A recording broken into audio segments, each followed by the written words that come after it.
Dalam Bapa dan Putra dan Roh Kudus, amin.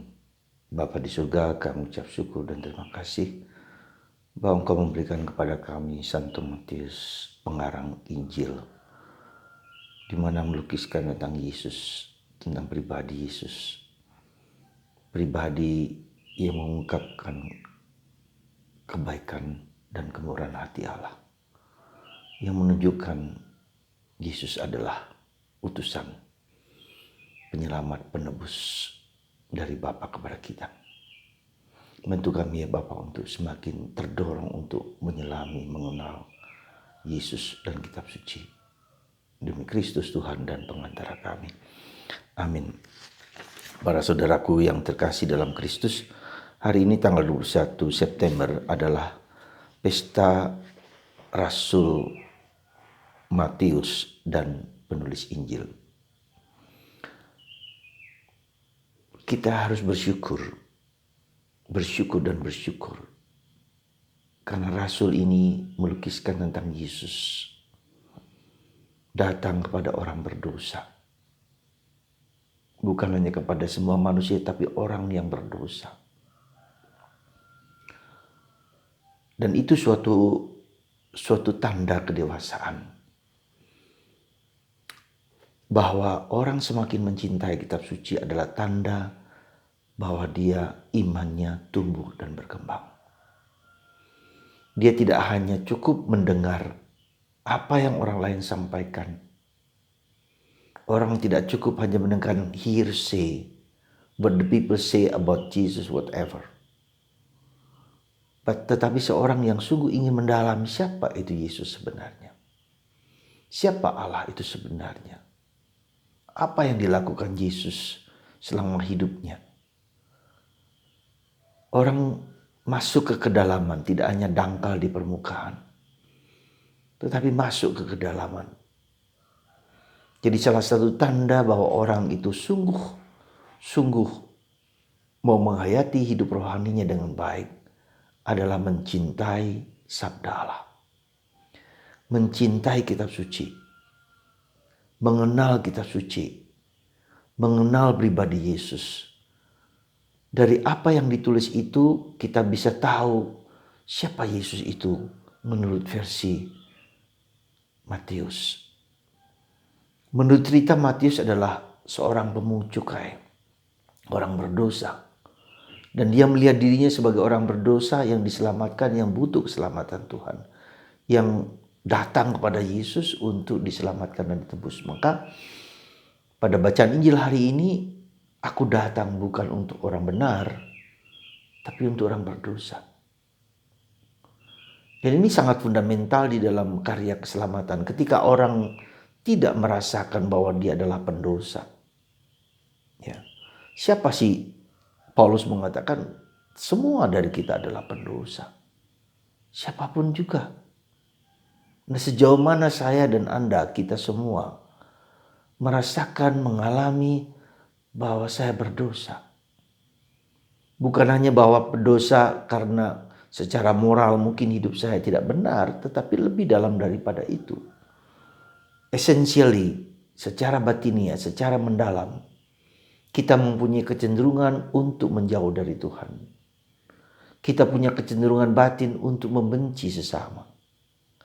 Kita punya kecenderungan yang mendasar dalam diri kita adalah suatu penolakan akan Tuhan sendiri. Dengan pikiran, dengan perkataan, dengan perbuatan, dengan tindakan. Dan itu bukan hanya pada level yang kelihatan, tindakan mukul, tapi dengan pikiran. Ya, semakin dalam, semakin masuk. Karena itulah betapa tidak mudahnya di situasi sekarang ini ketika dosa dibenarkan. Dosa seolah-olah menjadi sesuatu yang wajar dalam kehidupan manusia, kehidupan kita semua. Atmosfer kedosaan begitu mendalam. Ya, ketika orang membiarkan kengerian-kengerian, misalnya kemarin betapa seseorang wanita memutilasi seseorang lelaki. Mutilasi loh. Betapa kejamnya, betapa iblis sudah masuk ke dalam relung-relung ya, kedalaman batin manusia. Ya. Karena dia mendengarkan suara-suara yang buruk dalam dirinya, yang masuk dalam pikiran, dalam hatinya, entah karena kekuasaan, entah karena seksual, entah karena uang, karena apapun. Saudara, mari saya pribadi menjadi sangat mohon Roh Kudus supaya Roh Kudus itu membimbing saya kepada misteri dosaku pribadi. Dosa-dosa yang paling dalam, ya. Seperti halnya kita lihat dalam kitab suci ketika orang mengakui menangis di depan Yesus, di bawah kaki Yesus, seperti seorang wanita yang duduk jongkok mencium kaki Yesus, menangisi dengan air matanya, diusap dengan rambutnya yang tergurai dan diurapi dengan parfum. Suatu kedalaman dosa yang merasuk di situ. Mohon Roh Kudus, tanpa Roh Kudus kita tidak mampu dan tidak bisa mengenal, memasuki misteri ini. Misteri yang tidak mudah. Karena itu tidak banyak orang di zaman sekarang ini yang peka dan tajam akan keberdosaan pribadi, keberdosaan sesama. Jadi saudaraku yang terkasih dalam Kristus, apa yang kira-kira dapat kita renungkan? Kita mohon rahmat Roh Kudus.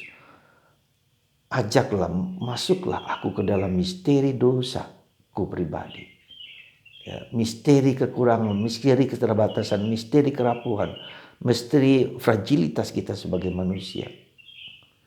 Kapan kita punya kecenderungan menolak Tuhan? Mungkin ketika kita diajak berdoa oleh roh kita juga tetap tidak mau. Mungkin ketika kita setiap minggu ingin ikut misa online tetapi tidak bisa karena alasan apapun, kemalasan, kebanyak dosa lain. Jadi saya melihat juga bahwa dosa itu bukan hanya orang kerasukan roh jahat, tetapi dipengaruhi oleh jahat, roh jahat, dipengaruhi. Ya.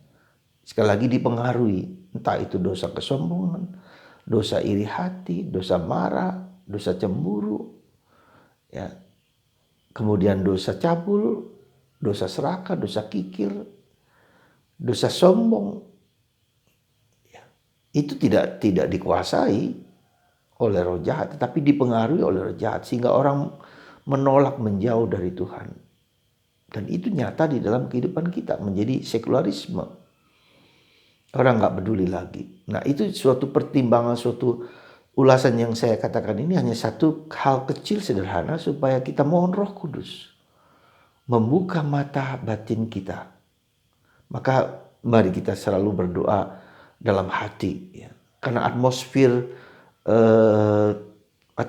yang orang jauh dari Tuhan di dalam masyarakat kita, maka Roh Kudus, datanglah Roh Kudus, datanglah Roh Kudus, ya. Batin kita selalu berteriak, datanglah Roh Kudus, mendaraskan datanglah Roh Kudus. Itu yang pertama. Yang kedua, kitab suci. Sekali lagi kita masuk, bukan hanya Anda mendengar dari renungan saya atau berbagai macam renungan yang diberikan oleh para pastor atau siapapun juga. Perlu, tetapi tidak cukup. Anda dan saya harus membuka teks kitab suci sendiri. Ya, harus membaca dari sumber pertama, dari teks kitab suci yang ada di depan kita. Ya. Tentu, nah ini tanda kedewasaan, ya, tanda kedewasaan. Apakah saya mau membuka kitab suci? Dan yang ketiga, kitab suci itu memang tertulis adalah kitab suci yang ada di depan kita. Yang tidak tertulis adalah sabda Yesus sendiri yang datang kepada kita, terutama lewat meditasi, kontemplasi, keheningan. Yesus bersabda apa padaku hari ini? Ya, Yesus bersabda apa padaku hari ini? Ya. Jiwaku memuliakan Tuhan, hatiku bersorak-sorai. Beberapa hari yang lalu, entah bagaimana saya tidak tahu, mulai dari pagi, mulai dari malam, hati saya mengatakan, ya, hati yang gembira adalah obat. Terus kenapa saya juga nggak ngerti, tiba-tiba muncul suara batin, hati yang gembira adalah obat, yang dinyanyikan oleh penyanyi-penyanyi Kristen. Tapi itu muncul dalam hatiku, saya dengarkan. Ya, nah demikian juga hari ini sebenarnya sabda Allah adalah roh kebenaran dan kehidupan, roh kebenaran. Yesus mengundang kita untuk memundang kita untuk mendengarkan apa yang Ia sampaikan. Sabdamu ya Tuhan adalah roh dan kehidupan, roh dan kebenaran. Semoga pada pesta Santo Matius ini Anda dan kita semua tergerak untuk mendengarkan kitab suci, mendengarkan firman Tuhan lewat meditasi, lewat kontemplasi. Saya hanya mengajak Anda setiap malam Anda meluangkan waktu duduk 15 menit di depan salib, di depan lilin, duduk saja. Apa saja yang muncul di sana. Baca teks kitab suci dulu, baca Injil. Biarkan membiasakan diri terus menerus. Saya yakin akan pelan-pelan Roh Kudus akan membimbing Anda. Sekali lagi, apa arti 15 menit dalam hidup kita? Semoga Anda dan saya dan kita semua duduk diam, hening, sunyi di depan Tuhan, menyadari kehadiran Tuhan, dan Tuhan akan membimbing Anda. Hanya 15 menit, 15 menit, 15 menit. Duduk diam di hadapan Tuhan. Dan Tuhan akan membimbing Anda. Dan berbagai macam peristiwa akan diselesaikan oleh Tuhan. Ketika Anda punya masalah dengan pekerjaan, ketika Anda punya masalah dengan ekonomi, letakkan masalah itu di depan hati Yesus. Di hati Yesus, letakkan seperti meletakkan Yesus. Yesus akan menyelesaikan problem Anda. Biarkan Yesus sendiri bekerja. Semoga di dalam pesta Santo Matius ini, hidup kita menjadi hidup yang bersumber pada sabda.